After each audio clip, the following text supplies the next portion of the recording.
ఏమిటండి 7 దాడుతున్నా ఇంకా ముసుగుదని పడుకున్నారు? లేవండి. నీకు ఇలా కాదు. ఏమైపోయారు ఇలా? ఏమండి ఏమండి?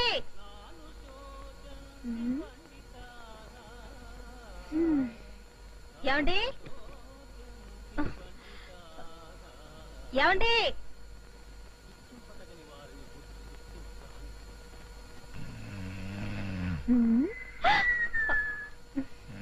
ఏమండి ఏమిటండి స్టోర్ రూమ్ లో పడుకున్నారు? బెడ్రూమ్ లో పడుకుంటే పొద్దున్న లేచి జాగింగ్ వెళ్ళమంటావని. Good morning. ఇంకొంచెం పడుకుంటే బాగుంటుంది. ఇలాంటి బద్ధకాలు ఉండవని మిమ్మల్ని రోజు జాగింగ్ చేయమంటున్నాను. లేవండి. నెక్స్ట్ మంత్ నుంచి చేస్తాలే. అయ్యో ఇప్పటికే ఆఫీస్ టైం అవుతుంది. లేచి స్నానం చేయండి. రోజుకో ఖర్చు పడేస్తున్నారు.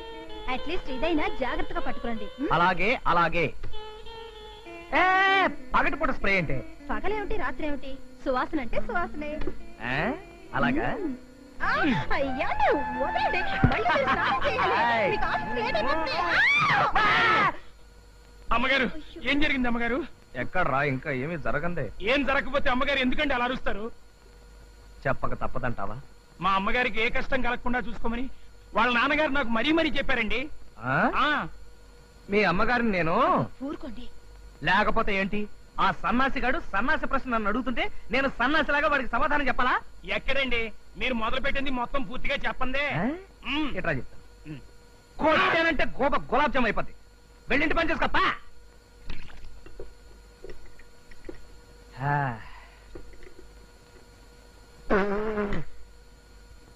యారా సన్నాస్ ఆఫ్ సౌత్ ఇండియా, నేను టీ తాగనని తెలుసు కూడా నాకు టీ ఇస్తావా? పోనీ ఒక్క పూట టీ తాగితే ఒక్క ఏమవుతుందండి? పూట కాదు, ఒక్క గంట అయినా సరే. పాలసీ అంటే పాలసీయే.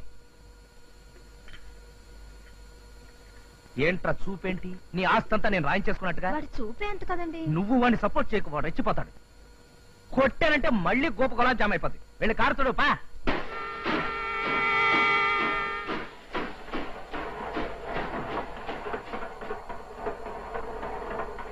ఏమిటి బాబు గారు, రైలు వెళుతున్న శబ్దం వినిపిస్తోంది?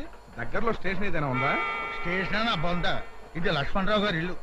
ఆయన మొన్నటి వరకు రైల్వేలో టికెట్ ఎగ్జామినర్ గా ఉద్యోగం వెలగబెట్టి ఏదో వెధోపం చేసి సస్పెండ్ అయ్యాడు. అంతేకాదు రైలు శబ్దాలు వింటే తప్ప ఆ ముద్ద కూడా నోటికి దిగదు. రికార్డ్ చేసి మరీ వింటుంటాడు వాడు పేండాకుడు. ఏమిటన్నయ్యా, ఎవరైనా చూస్తే పిచ్చి పట్టింది అనుకుంటారు. అనుకుంటే అనుకోని అమ్మా, నాకు ఇలా ఊగితే కానీ తిన్నట్టు ఉండదు. ఉద్యోగం చేసినప్పుడు లంచాలు మెక్కి వెండి కంచాలు కొన్నారు గాని దాంట్లో ఎప్పుడైనా తిన్నారా? చెప్పా కదా, నా కంచంలో తింటే తిన్నట్టు ఉండదని. కొంచెం సాంబార్ రై. పోయి పోయి. అబ్బా అదే. ఏమిటండి కుదురుగా నిల్చోలేదు. ఏమిటండి మీరు ఊగుతూ ఊగుతూ ఎక్కడ పంపిస్తున్నారో మీకే తెలియడం లేదు. ఏం చేయమంటావు? సడన్ బ్రేక్ పడింది, ఆగిపోయింది. లక్ష్మణారు రండి రాజా గారు. అరే ఏమిటిదంతా? ఏం లేదండి, ఊగితే ఫట్టకమని చేజారి పడిపోయింది అనమాట. నువ్వు లోపలికి కాపీ తీసురా. నువ్వు శుభ్రంగా క్లీన్ చేయి. అరే మీకు ఇంకా ఈ ఊపిరి తప్పు పోలేదా? అరే నాకు కూడా వచ్చేసింది ఏమిటి? బహుశా సావాసం అయి ఉంటుంది. అన్నట్టు మిమ్మల్ని ఉద్యోగం నుంచి సస్పెండ్ చేశారన్నారు, ఎందువల్ల? మరేం లేదండి, మా రైల్వే వాళ్ళు ఈ మధ్య ఏమని ప్రకటనలు ఇస్తున్నారో తెలుసా? రైల్వే ఆస్తులు మీ సొంత ఆస్తులుగా భావించండి అని. అవును, అందుకే నేను సొంత ఆస్తులుగా అక్షరాలా భావించారు. సొంత ఆస్తి అయినప్పుడు అమ్ముకునే హక్కు కూడా ఉంటుంది కదండి. ఉంటుంది కదా. ఈ మధ్య డబ్బు బాగా టైట్ అయ్యి 2 ఫ్యాన్లు పిక్కుని అమ్ముకున్నాను. అదేదో పెద్ద నేరమైనట్టు నా ఉద్యోగం పట్టక్కమనిపించాను. పట్టక్కమనిపిస్తారు ఏమిటండి? రైల్వే ఆస్తుల్ని సొంత ఆస్తులుగా భావించి వాటిని రక్షించమని రాశారే గాని ఇలా అమ్ముకోమని చెప్పలేదుగా. ఈయన సంగతి మీకు తెలియదులేండి. ఏ మాత్రం వీలున్నా హౌరా మేల ఆఫ్ రేట్ కమ్మేస్తారు. చాలా ఊరుకో, నేను అమిత మాత్రం అవతల కొనేవాడు ఉండద్దు. అంటే కొనేవాడు ఉంటే అమ్మేద్దామనేనా? అమ్మో నా కారు గ్యారేజ్కి వెళ్ళిపోవాలి. ఏమిటి రాస్తున్నారు? డైరీ. ఓహో, అదేమిటో ఎట్ తిరిగిపోయావు? అది మీ పర్సనల్ డైరీ కదా, నేనెందుకు చూడ్డం? నీకు నాకు మధ్యన పర్సనల్ పరాయిలు వేరే ఉన్నాయా? అసలు నీ గురించి రాస్తున్నాను. ఏం రాశాను చదవనా? నా హృదయరాణి కీర్తి ఈ ఉదయం తీర్చింది నా ఆర్తి. మీ ఆర్తి నేనేం తీర్చానండి? అదేనో పొద్దున బాత్రూమ్ లో స్మాల్ టిఫిన్. చిచి, అవన్నీ ఇందులో రాసుకుంటారా? అయినా ఎవరికి చూపించరు కదా. ఇంకే రాశాను, చదువుతాను చూడు. కీర్తంటే అదొక సుందర మూర్తి, ప్రతి రాత్రి నాకెంతో ఇస్తుంది రసస్ఫూర్తి. సర్లేండి, ఈ రాత్రి మీరు గేయాలతో గడపండి, నేను వెళ్ళి పడుకుంటాను. పడుకుంటావా? ఇది కాదు. అమ్మా మీకు ఉత్తరం.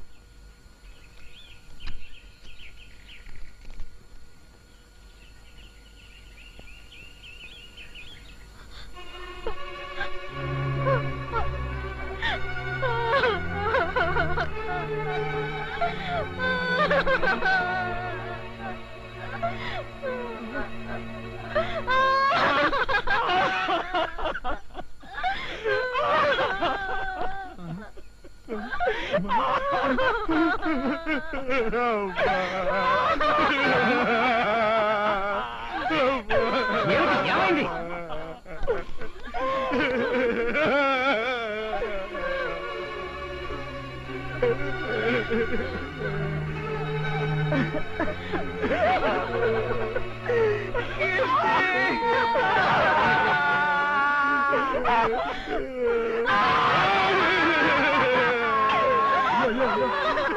రాజా టోటల్గా ఏడుస్తున్నారు ఎందుకయ్యా?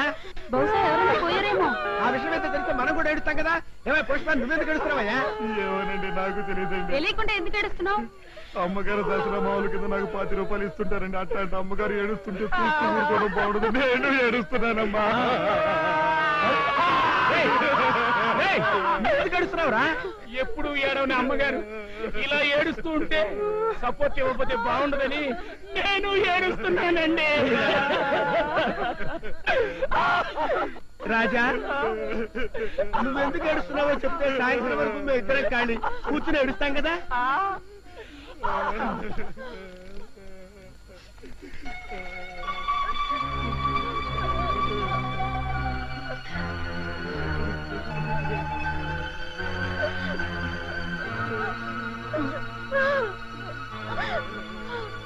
ఇందులో ఏడవడానికి ఏముందండి?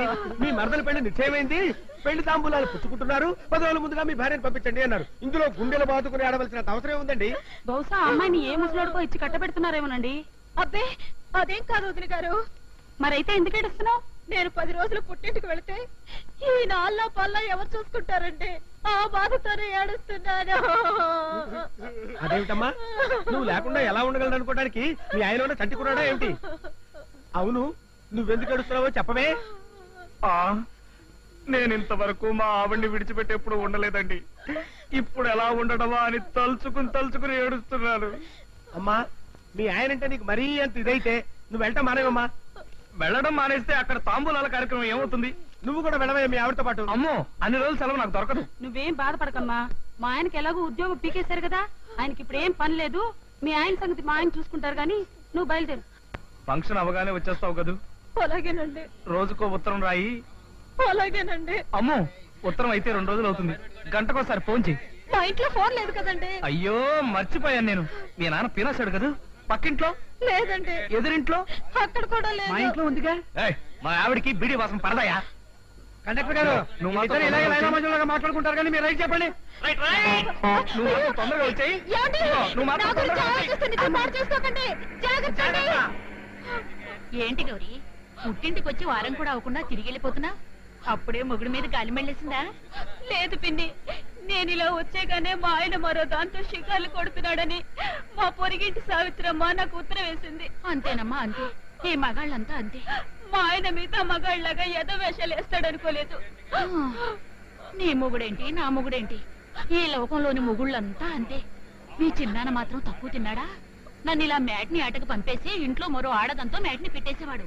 ఈ మగాళ్ళను నమ్మడానికి వీల్లేదమ్మా. 100కి 90 మంది మగాళ్ళు సందు దొరికితే చాలు ఇంకో ఆడదంతో చిందులేశాడన్నమాటే. అందులోనూ ఇప్పటి కుర్రాళ్ళు మరీ పేటరేగిపోతున్నారు. పెళ్ళాం పుట్టింటికి వెళ్ళగాని శ్రీరామచంద్రుడు లాంటి మగాడైనా సరే మరో చుప్పనతిని తగులుకోవడం మామూలే. నేను కూడా ఎవరితోనైనా ఆపండి, బస్ ఆపండి. ఏ అమ్మగారు తిరిగి వచ్చేసారు? ఊరికెళ్ళేదా? లేదురా, ఏ మనసు బాగలేదు.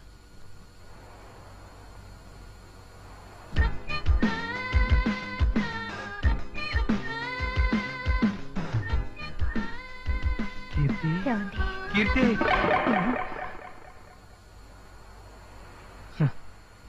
అంత భ్రమ.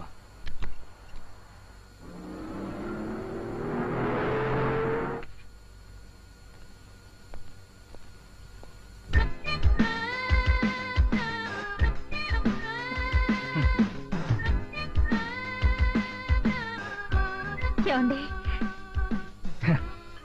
చూసావా కీర్తి, నువ్వు ఊరికి వెళ్ళిపోయినా నీ నీడలు మాత్రం వెంటాడుతూనే ఉన్నాయి. అదేంటి అమ్మగారినా? మగవాడి వంట ఆడదాని తంట నేనేమి సేతురోలింగా. వంటింట్లో ఫ్రిజ్ పక్కన అలా నవ్వుతూ నిలబడిన పోజు ఎంత అందమైన భ్రమ కీర్తి. ఏమిటో అంతా నా భ్రమ.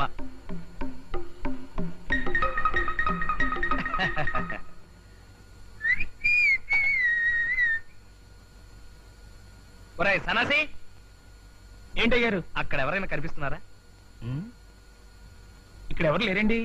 మీ అమ్మగారు ఊరికెళ్ళినా సరే నాకు మాత్రం ఇక్కడే నిలబడి ఉన్నట్టుగా అంతా భ్రమరా. ఇది తీసుకురా, వంట చేద్దాం.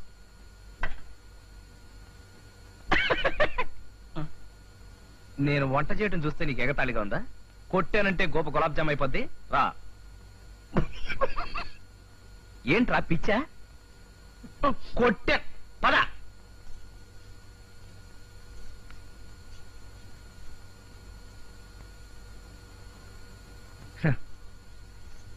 ఇందుగలడందులేడని సందేహము వలదు చక్రి అన్నట్టు ఎందెందు వెతకి చూచిన అందందే కలదు నా కీర్తి. కీర్తి